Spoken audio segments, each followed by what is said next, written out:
We're shaking people, back with another reaction, back with some more Cocteau Twins. And as you can probably hear outside, there are lots of fireworks. I'm shooting this on July 4th because I stayed home to make sure this little kitten was calm and relaxed, and indeed she doesn't seem to pay much mind to the fireworks at all.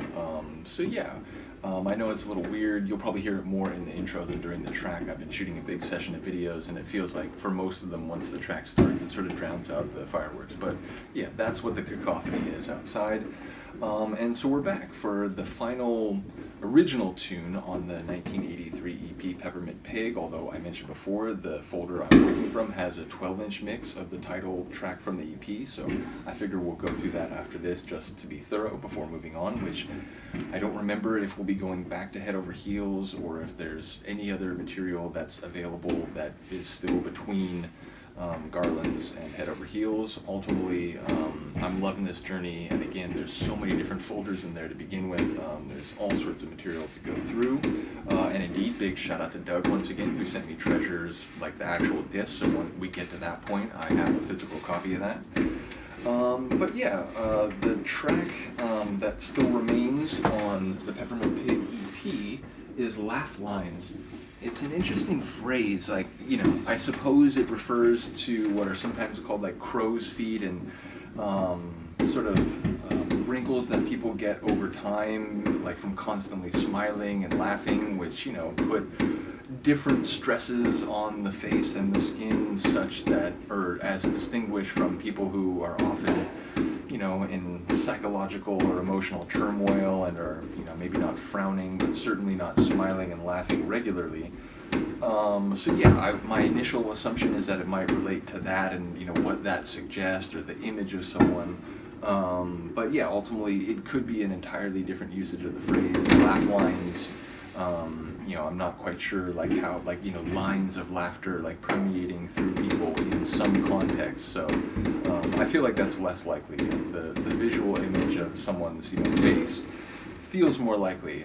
Nevertheless, you know, we'll see what I can catch lyrically. We'll see, you know, what is on offer lyrically. If again, it's more about atmosphere and just setting a verbal scene, if you will. But either way, big shout out to Elizabeth Fraser. Her voice is insane, and I know people are saying it's just going to continue to be more and more so. But already at this early point, I just can't believe what I'm hearing sometimes. So let's get it. This is Cocteau Twins. The track is called Laugh Lines, and it's from the 1983 EP Peppermint Pig. And once again, shout out to Han Solo for sharing this with us.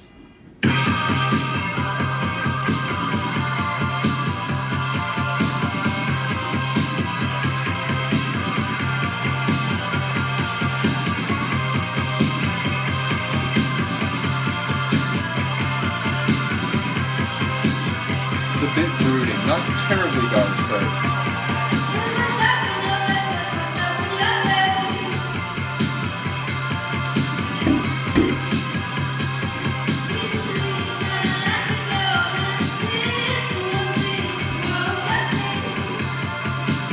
sounds like her voice is echoic. It's like in a chamber or something.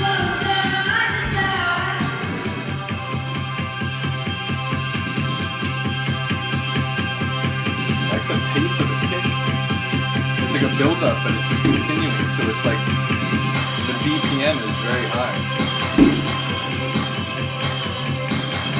Cocteau Twins hardcore.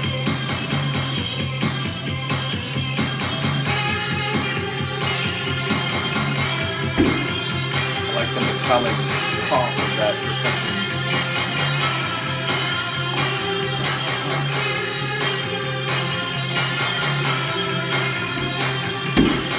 Feels a bit ghosty and ghoulish, a bit graveyardish.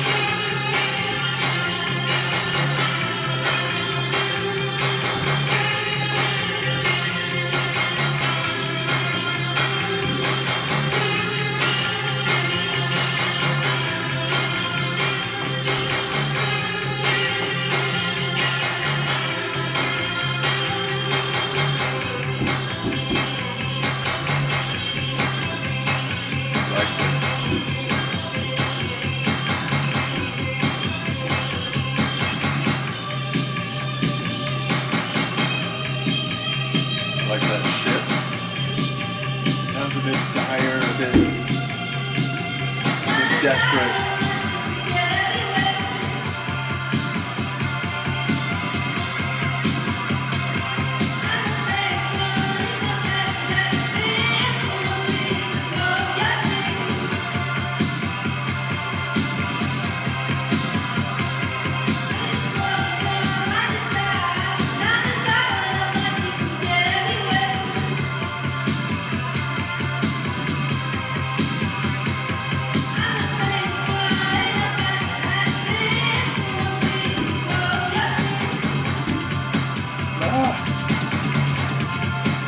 Percussion, like rhythmic flourishing.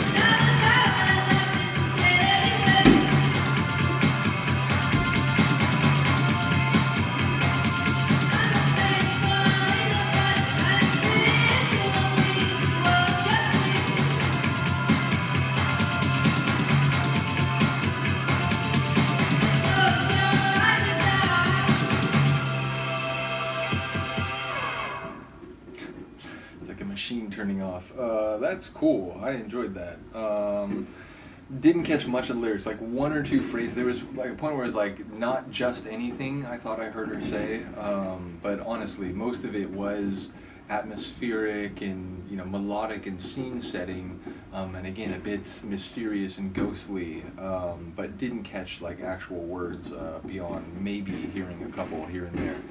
But yeah, I enjoyed it, like really sonically experimental. Like I said, it had that fast bass. I don't even think it was a kick drum. I think it was like a bass rhythm, but it was like the hit of it almost felt like a kick drum, and it would sort of do that rapid fire where it was, the BPM, if like you were counting as that, like every hit was quite high, but then there were some shifts, where it went into a more syncopated rhythm.